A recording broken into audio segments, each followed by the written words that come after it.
Kia ora koutou, Scott Taylor, PSA National Organiser for Oranga Tamariki here. I'm here today with Rob Teppert, National Convener. So this is podcast number 3 and it's Friday the 14th of February. This week, I think the purpose of this podcast is this week we had our strategic engagement meetings with Oranga Tamariki. So the other participants were Manu Hunter, our Runanga Convener from Dunedin, Bronnie Pegler, our Runanga National Delegate from Dunedin, Helen Foley, our National Delegate from Christchurch, Ngātai Heather, our Runanga Delegate from the West Coast, Kira Paul, our Runanga and National Delegate from Palmerston North. So because we're Wellington based, we're fronting this one, but the next strategic engagement meeting, we're going to try and get all of the participants, your PSA reps, to do the next presentation. The purpose of these strategic engagement meetings is to, I guess, discuss high-level important stuff that our frontline membership are feeling. So it's always about the hot button issues for our frontline membership, and those are channeled through your site delegate meetings, and it's channeled up to the regional meetings onto the national delegate level. The issues are workloads and it's caseloads and health and safety. So those hot button issues that our frontline membership experience on a day-to-day basis, and that's why members join the PSA, because they've got a voice and they can be heard and they feel supported to do their best work. So these engagement meetings are a priority to us and Oranga Tamariki. We approach this in a good faith basis. That means that we're available, we attend, we show up, we're prepared, and we come in with a spirit of hope and action, and we get some good outcomes.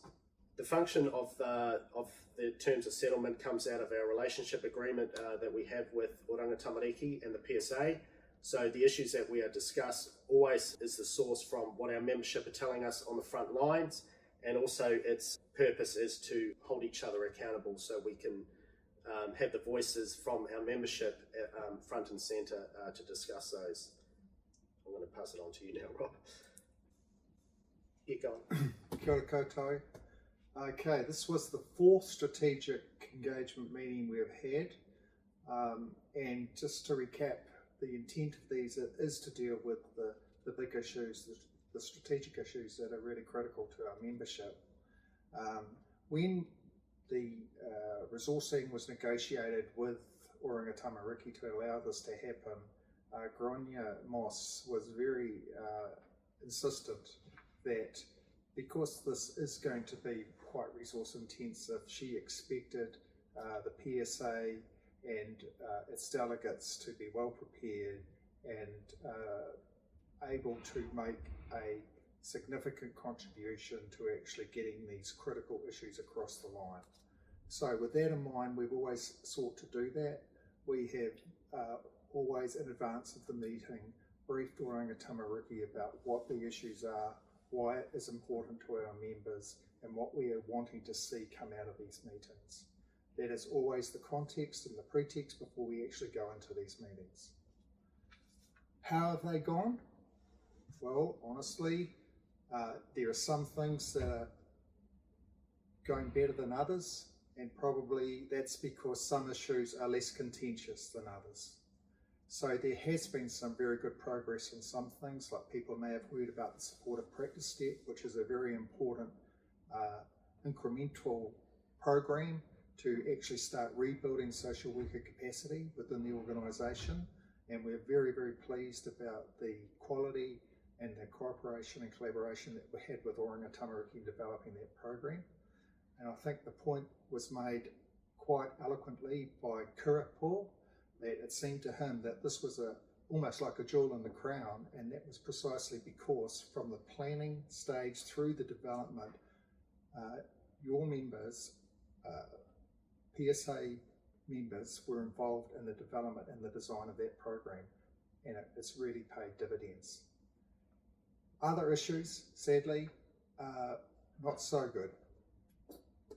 In particular, a major issue for our members is the workload. It's a real problem out there. We know about it because we hear about it.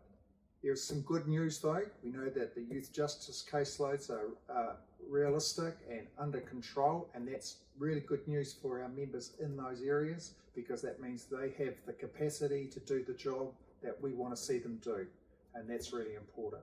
Sadly, not quite the same for the people in the SCAF area, what I used to call the care and protection space.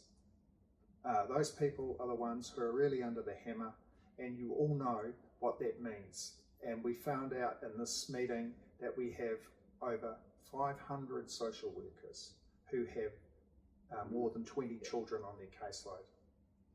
And sadly, when we look at those numbers, that means that we know that there are some people who have far more than 20 children, and you know who they are, and that is not acceptable, and we're articulating that message forthrightly and passionately to the leaders of Oranga Tamariki. Having said that, we were prudent in our use of time to say if we can't get agreement on fundamental things like that, we must park them and move on and try to address other issues. So we did that at the strategic engagement meeting, and I think that was an appropriate thing to do, because we had expectations that needed to be met, and people who were able to give definitive positions on that were unable to attend those meetings. Similarly, in terms of some of the other strategic issues, in particular the workforce strategy development, which again was a very important issue for the PSA, because this is about what is the future shape of Oranga Tamariki's workforce going to be, what's it going to need, what are the opportunities available for our members to help develop that. In our collective bargaining, we had a commitment from Oranga Tamariki that we would be involved from the planning and development stage to actually co-jointly help shape that strategy. And again, sadly, we did not get what we were expecting on that issue, and had been previously promised high-level papers about what the strategy was going to look like, and they were not delivered. Again, we were very disappointed about that, because in the spirit of our relationship agreement, we actually believe we've gone past the point of relitigating these things. These undertakings were negotiated in good faith, and we think it is incumbent on the organisation to honour that agreement and deliver. So again, that led to some robust discussion and a commitment to try and do better in the future. And one of the points that we have agreed on is that going forward, we are going to ensure that the items on the agenda for these strategic engagement meetings are limited to those issues of burning concern. As Scott put it, maybe we need less irons in the fire, so we have the time and the energy to devote to actually tackling the tough and difficult issues that we have to address. That's what we want to do going forward. It's important that you use your delegates on site to make them aware of concerns that are affecting your well-being and your capacity to do a good job, because we know that workload in particular not only undermines your emotional and physical health, but it also can make it more difficult for you to deliver the quality service that we know that you want to do. So please use your delegates, escalate those issues so that we can bring them to the table, so they can be debated and discussed in a robust and appropriate way. I just want to say about the podcast, because I don't think I did. So the purpose of the podcast is, like, we don't behind the scenes agonise on what the communication is or what that looks like. There's no, it is what it is, and we say what we mean and we mean what we say. And part of that is that we come to the table, we're always talking front and centre what is really matters on the front line, and what our membership are telling us and what our delegate group are telling us. That's why a strong workplace is an organised workplace. So I do encourage you, if you do have non-union members working with you or working alongside you, whether it's in the residences or in the YJ space or in the SCAF space, encourage them to come out of the shadows and actually have a voice and bring that to the table and get active and get energized. And we're on the cusp of some good stuff happening, but our currency at the table and the way we can present things is truly a membership-led environment, because that's what we are. The PSA Oranga Tamariki National Delegate Group and your delegate group it's all membership-led, and the thrust of that and the way we pursue that is only through our membership. So I really encourage you to get active. You want to be a delegate or a workplace leader, because the functionality of our union is germinated through our delegate structures and Oranga structures. So that's really good to see. So please watch these podcasts, read our newsletters, follow us on social media, really get involved. If you've got any questions regarding the strategic engagement meetings, if you've got any questions about what's happening in the workplace near you, please talk to one of your delegates or contact your PSA local organiser as well.